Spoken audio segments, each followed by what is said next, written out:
ഫലസ്തീനും ഗാസയ്ക്കുമായി നിശബ്ദമായി ഉയർന്ന എന്നാൽ ഏറ്റവും ശക്തമായ ഒരു ശബ്ദം Kasaragod Kumbla government higher secondary school വിദ്യാർത്ഥികൾ കലോത്സവത്തിൽ നടത്തിയ മൈം അവതരണം.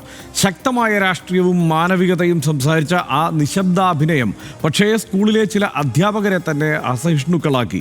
പരിപാടി തീരും മുമ്പ് തന്നെ അധ്യാപകർ കർട്ടനിട്ടു. പക്ഷേ കുട്ടികൾ നിലപാടിൽ നിന്ന് ഒരിഞ്ച് പിന്നോട്ട് പോയില്ല.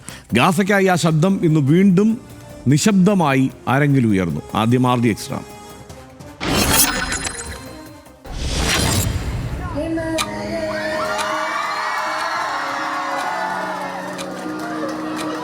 Kumbla government higher secondary school കലോത്സവത്തിന്റെ ഭാഗമായി കഴിഞ്ഞ ആഴ്ച വിദ്യാർത്ഥികൾ പലസ്തീൻ അനുകൂല മൈം അവതരിപ്പിച്ചത് വലിയ ചർച്ചയായിരുന്നു. പരിപാടി പൂർത്തിയാകും മുൻപ് അധ്യാപകർ ഇടപെട്ട് കർട്ടനിട്ടു. സംഭവം വിവാദമായതോടെ വിദ്യാഭ്യാസ മന്ത്രി നേരിട്ടിടപെടുകയും മൈം അവതരണത്തിന് വീണ്ടും അവസരം നൽകണമെന്ന് നിർദ്ദേശിക്കുകയും ചെയ്തു. കഫിയ ധരിച്ചാണ് വിദ്യാർത്ഥികൾ എത്തിയതെങ്കിലും മൈം അവതരണ സമയത്ത് ഇത് മാറ്റി. പരിപാടിക്ക് മുൻപും ശേഷവും വിദ്യാർത്ഥികൾ ഫ്രീ പലസ്തീൻ മുദ്രാവാക്യം മുഴക്കി.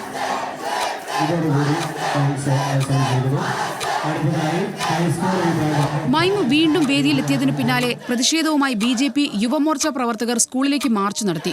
വിദ്യാർത്ഥികളെ രാഷ്ട്രീയമായി ഉപയോഗിച്ചുവെന്നും സിന്ദൂർ പൂക്കളത്തിൽ കേസെടുത്ത പോലീസ് മൗനം പാലിക്കുന്നുവെന്നും ആരോപിച്ചായിരുന്നു പ്രകടനം. BJP പ്രതിഷേധത്തിനിടെ സ്കൂളിന് മുന്നിൽ വിദ്യാർത്ഥികൾക്ക് ഐക്യദാർഢ്യവുമായി ഒരു വിഭാഗം ആളുകളും എത്തി. മൈം നിർത്താൻ ഇടപെട്ട 2 അധ്യാപകരെ മാറ്റി നിർത്തിയ ശേഷമാണ് ഇന്ന് കലോത്സവം പുനരാരംഭിച്ചത്. RD extra news Malayalam.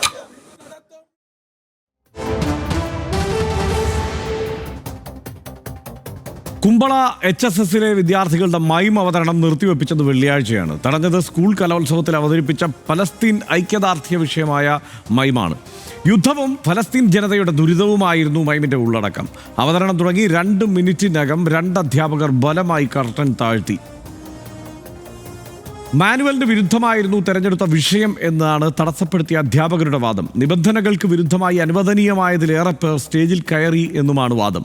അധ്യാപകരിൽ ഒരാളായ സുപ്രീത് CPIയുടെ AKSTU സംഘടനയിലെ അംഗമാണ്. അധ്യാപകൻ പ്രദീപ് കുമാർ സംഘപരിവാർ അനുകൂല ട്രേഡ് യൂണിയൻ അധ്യാപക പരിഷത്ത് അംഗം. മൈം വിഷയം ഏതാകണമെന്ന് മാനുവലിൽ സൂചിപ്പിച്ചിരുന്നില്ല എന്ന് കലോത്സവ കമ്മിറ്റി. വേദിയിൽ പരിപാടി നടക്കുമ്പോൾ തടസ്സപ്പെടുത്തുന്നതല്ല മാനുവലെന്നും കലോത്സവ കമ്മിറ്റി വ്യക്തമാക്കി.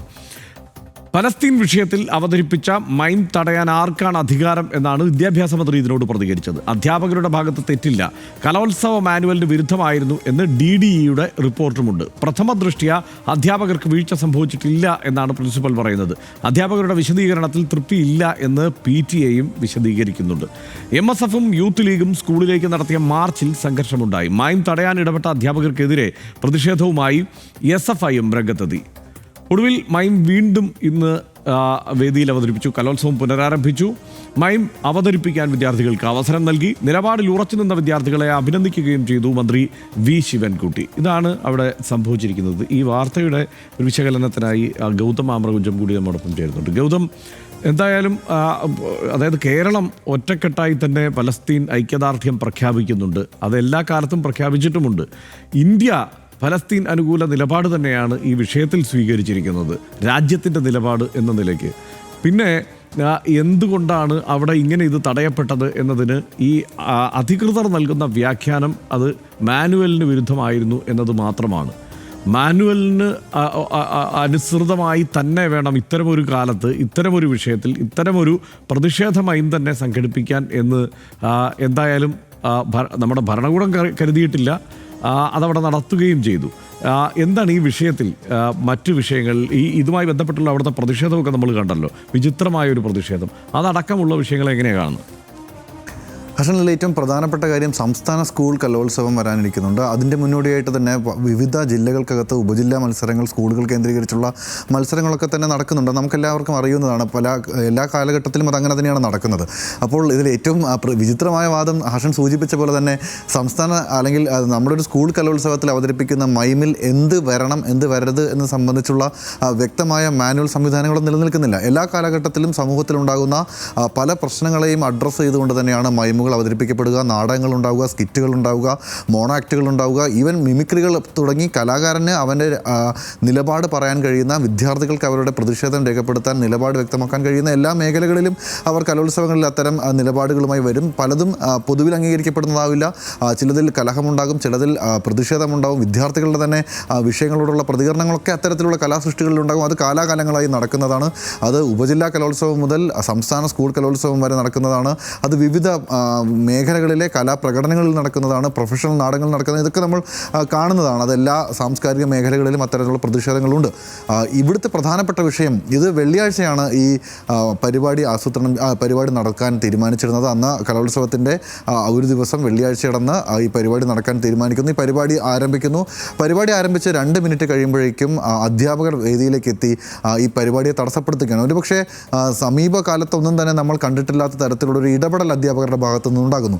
ഇവിടെ നൽകുന്ന വിശദീകരണം ഇത് മാനുവലിന് വിരുദ്ധമാണ് എന്നാണ്. അതിൽ പ്രധാനപ്പെട്ട ഒരു കാര്യം നമ്മൾ ശ്രദ്ധിക്കേണ്ടത്, ഈ മാനുവൽ പറയുന്നത് നിങ്ങൾ എന്ത് ഉള്ളടക്കം പ്രചരിപ്പിക്കണം എന്നത് സംബന്ധിച്ചുള്ള വിശദമായ വിവരങ്ങളൊന്നും മാനുവലിൽ ഉണ്ടാവില്ല. മാനുവൽ പറയുന്നത് സമയക്രമത്തെ സംബന്ധിച്ച്, പങ്കെടുക്കേണ്ട ആളുകളെ സംബന്ധിച്ച്, അത് എത്ര പേരാവാം, എത്ര നേരം ഉപയോഗിക്കാം, ഏതൊക്കെ കോസ്റ്റ്യൂം ഉപയോഗിക്കാൻ പാടില്ല, അല്ലെങ്കിൽ ഏതൊക്കെ വേഷവിധാനങ്ങളിൽ എന്തൊക്കെ മെറ്റീരിയലുകൾ ഒഴിവാക്കണം തുടങ്ങിയിട്ടുള്ള അത്തരത്തിലുള്ള വിശദാംശങ്ങൾ, ഒരുപക്ഷെ രംഗസജ്ജീകരണത്തെ സംബന്ധിച്ചുള്ള വിശദീകരണങ്ങളും അതോടൊപ്പം തന്നെ ഇതിൻ്റെ ദൈർഘ്യം സംബന്ധിച്ചുള്ള വിശദീകരണങ്ങളുമാണ് പൊതുവിലുണ്ടാവുക.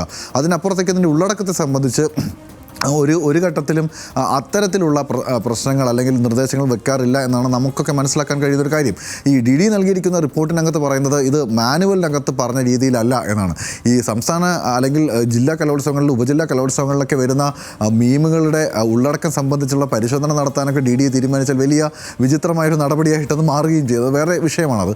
എങ്കിൽ പോലും ഇവിടെ നടന്നിരിക്കുന്നത് വെള്ളിയാഴ്ച ഇത് തടയപ്പെടുന്നു. വെള്ളിയാഴ്ച തടയപ്പെടുമ്പോൾ അവർ പറയുന്നത് പോസ്റ്ററുകൾ ഉപയോഗിച്ചു, മുദ്രാവാക്യങ്ങൾ ഉപയോഗിച്ചു എന്നുള്ള ആരോപണങ്ങളൊക്കെ പ്രാദേശികമായി അല്ലെങ്കിൽ ഇതുമായി ബന്ധപ്പെട്ടുള്ള പ്രതിഷേധങ്ങൾക്കിടെ ഉയർത്തിക്കൊണ്ട് വരാൻ ശ്രമിക്കുന്നുണ്ട്. ഇതിൽ ഏറ്റവും വിചിത്രമായ കാര്യം, ഇന്ന് BJP പ്രവർത്തകർ നടത്തുന്ന പ്രതിഷേധത്തിൽ BJPയുടെ ജില്ലാ നേതാക്കളോടൊക്കെ തന്നെ എന്താണ് ഇതിൻ്റെ പ്രശ്നം എന്ന് ചോദിക്കുമ്പോൾ അവർക്കതിന് കൃത്യമായ മറുപടിയില്ല.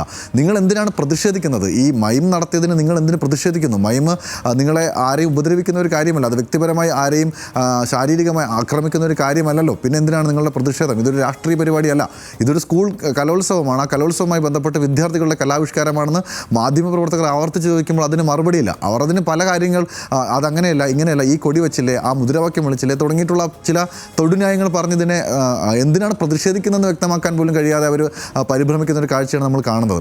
മറുവശത്ത് ഈ DD നൽകിയിരിക്കുന്ന വിശദീകരണങ്ങളാണ് ഇതിലെ ഏറ്റവും പ്രധാനപ്പെട്ട കാര്യം. ഇന്നിപ്പോൾ നമ്മളെല്ലാവരും കണ്ടു, ആ മൈം അവതരിപ്പിക്കപ്പെട്ടു, മന്ത്രി അവരെ അഭിനന്ദിച്ചു, അതൊക്കെ ശരിയാണ്. പക്ഷേ 10 മിനിറ്റ് ഉണ്ടായിരുന്ന മൈം അത് അവർ ചുരുക്കേണ്ട സാഹചര്യം ഉണ്ടായിട്ടുണ്ട് എന്നൊരു വസ്തുത കൂടി ഇതിൽ നിലനിൽക്കുന്നുണ്ട്. അതായത് ഇന്ന് അവതരിപ്പിക്കപ്പെട്ട മൈം 5 മിനിറ്റ് ദൈർഘ്യമുള്ള മൈമായിരുന്നു.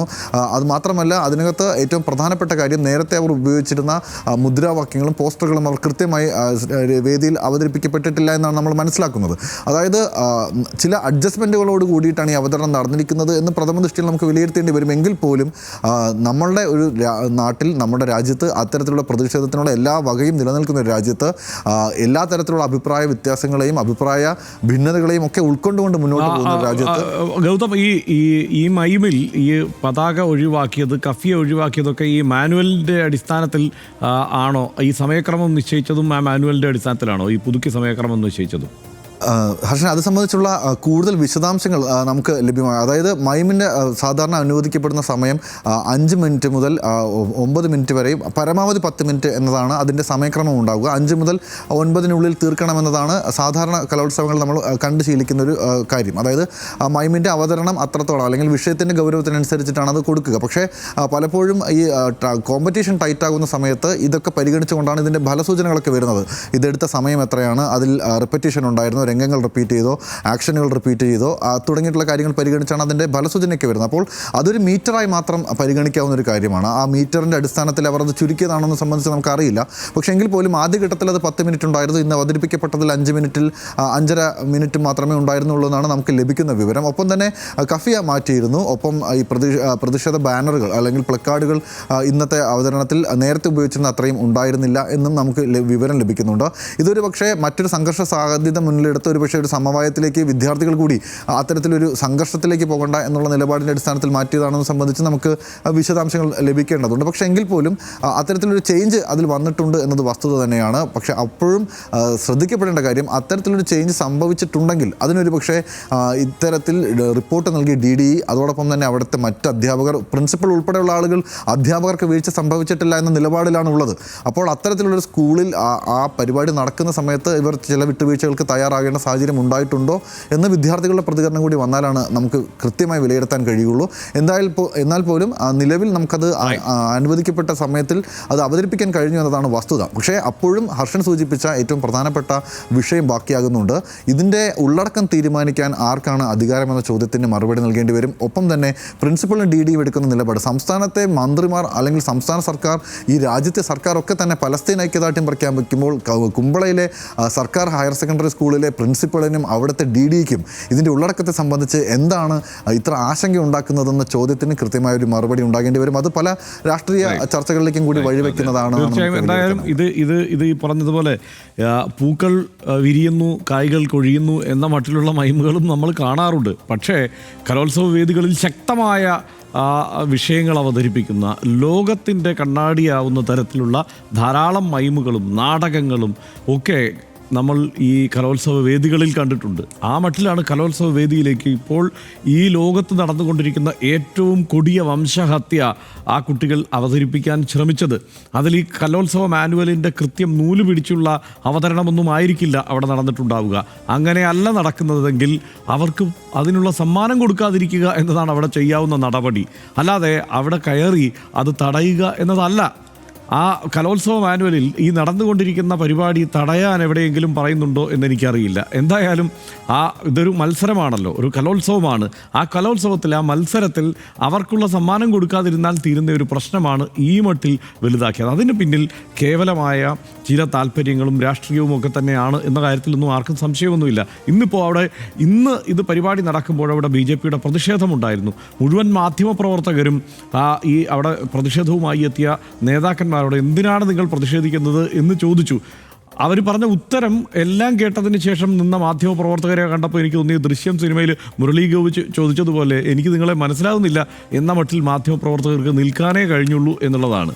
എന്തിനാണ് പലസ്തീൻ എന്ന് ഇവിടെ മുദ്രാവാക്യം വിളിച്ചത് എന്നതാണ് അവരാവർത്തിച്ച് ചോദിക്കുന്ന ചോദ്യം. അവിടെ പലസ്തീൻ മുദ്രാവാക്യം വിളികളുണ്ടായിരുന്നു. സ്വാഭാവികമായും വൈകാരികമായ ഒരു വിഷയം അവതരിപ്പിച്ചപ്പോൾ ആരെങ്കിലും അവിടെ ഈ വംശഹത്യ നേരിടുന്ന പലസ്തീന് ഒരു മുദ്രാവാക്യം വിളിച്ചാൽ അതെങ്ങനെയാണ് ഒരു പ്രശ്നമാവുക എന്ന് മനസ്സിലാവുന്നില്ല. ഈ രാജ്യമെമ്പാടും പലസ്തീൻ അനുകൂല മുദ്രാവാക്യം വിളികൾ മുഴങ്ങുന്നുണ്ട് എന്നുള്ളതൊരു യാഥാർത്ഥ്യമായി നിൽക്കുന്നുണ്ട്. സ്വാഭാവികമായും BJP എന്തുകൊണ്ടോ BJPയുടെ താല്പര്യങ്ങൾ കൊണ്ടോ അവരൊരു സഖ്യകക്ഷിയായി ഇസ്രായേലിനെ കാണുന്നത് കൊണ്ടോ ഒക്കെ ചില സമീപനങ്ങൾ, അതായത് പരസ്യമായ പലസ്തീൻ അനുകൂല പ്രഖ്യാപനങ്ങളും പ്രസ്താവനകളും ഒന്നും നടത്തുന്നില്ല എന്നുള്ളത് വാസ്തവമാണ്. പക്ഷേ ഇന്ത്യ നമ്മുടെ രാജ്യം, ഭാരതം, ഈ രാജ്യത്തിൻ്റെ നിലപാട് എന്താണ് എന്നത് ഏറ്റവും പരമപ്രധാനമായ സംഗതിയാണ്. അത് നമ്മൾ നോക്കിയാൽ തീർച്ചയായും ഈ പറയുന്ന